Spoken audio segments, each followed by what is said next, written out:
Like, share, subscribe. HCB2 World.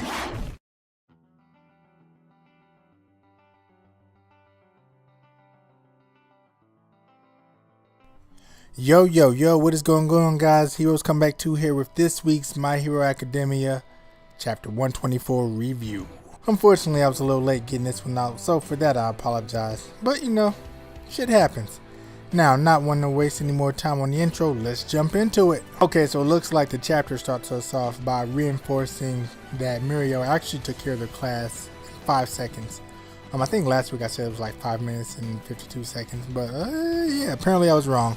He actually was able to finish up the class in 5 seconds. So that's pretty impressive. What I love about this chapter is that we kind of get a look at who Mirio is as a person and all the things he had to go through. You know, he kind of reminds me of Mirio in the sense that he's actually sharp. You find out that his strategy for most of his fights is to always take care of the long range fighters first, and then save the close range guys for last. That was something I actually didn't see coming, but after we discovered what his quirk was, you can kind of see why he takes that route. One thing that's trippy about this chapter is that the UA kids, they kind of see him as invincible, whereas the other third years are like, this dude's not invincible, he's just somebody that works his ass off. And to kind of strengthen that a little bit, they reference the fact of how an amateur would be when they see a pro fighter or a pro of any kind of sport or activity really.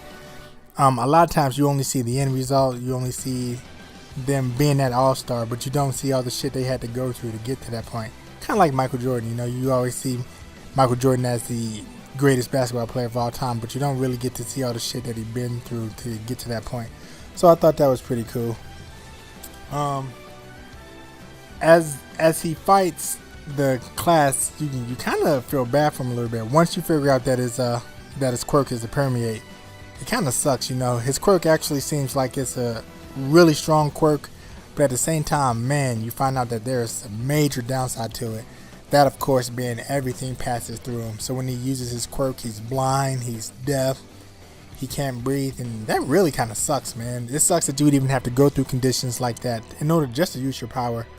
One thing we did find out this week is that he actually does not have a teleportation quirk. It turns out that with his quirk, it doesn't allow him to appear in solid objects. So to kind of remedy that, if he, let's say, disappears into the floor, he automatically reappears above the ground, so to speak.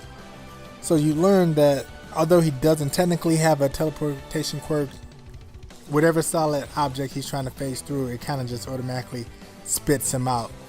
And man, going back to his training, going back to his experience, he's actually figured out a way to angle himself so that when he spit out in a position that he wants to be or a location that he wants to be.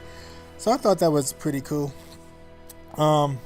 I love the approach he took. Instead of trying to explain the internships to the class, he went ahead and gave those guys a on-hand experience or a hand explanation, or sorry, hands-on explanation. And that's basically telling them, like, you know, they can see the difference between him and them.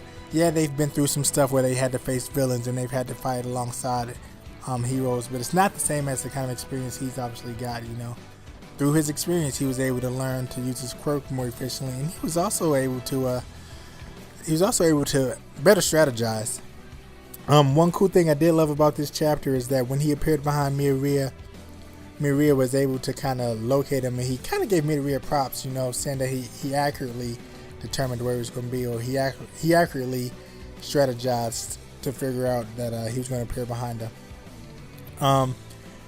He goes a little bit into the internships, and you find out that the internships are really more like being an intern, or not being an intern, being a sidekick for a pro hero.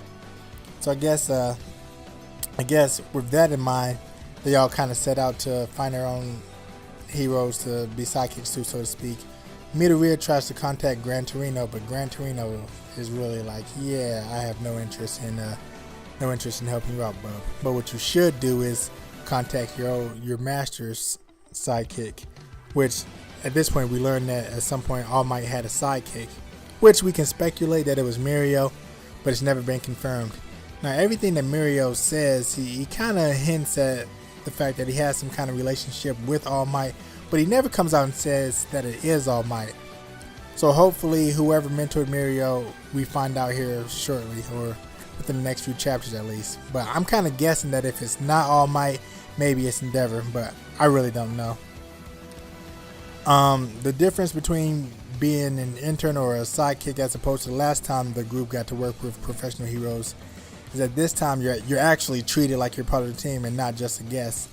And it kind of gives you a sense of how serious this is by telling you that people have died during this internship, you know, so it's real business. You just can't go out here and play. You're not going to be protected. You actually have to step up to the plate because this is pretty much the big leagues. As the chapter ends, you kind of see the villains start to mobilize. So I'm glad that the manga kind of took a break from all the action and stuff, but it looks like we're actually getting ready to jump back into it.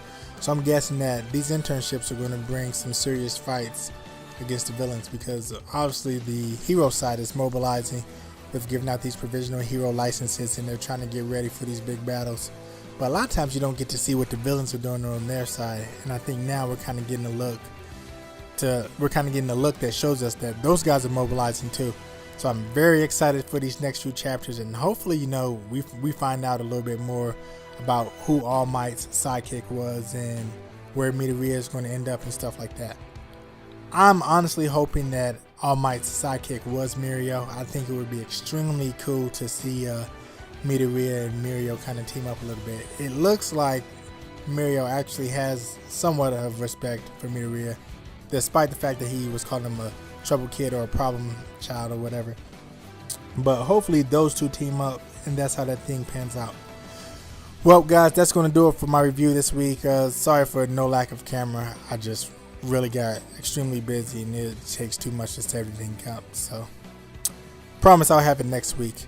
Anyway, if you enjoyed the review, go ahead and smash that like button, because like I always say, who doesn't like getting thumbs up? Also, if you're new to the channel and you want to subscribe, go ahead and subscribe. You know, I love making new friends, and I love chatting this up with you guys. You know, a lot of times it's hard to find people who likes to talk about manga and anime and stuff like that. So when I get the opportunity to chat it with you guys, I definitely love doing that. All right. Well, that's going to do it for me. As always, I'm your boy, Heroes Come Back 2. Thanks for stopping in. Peace.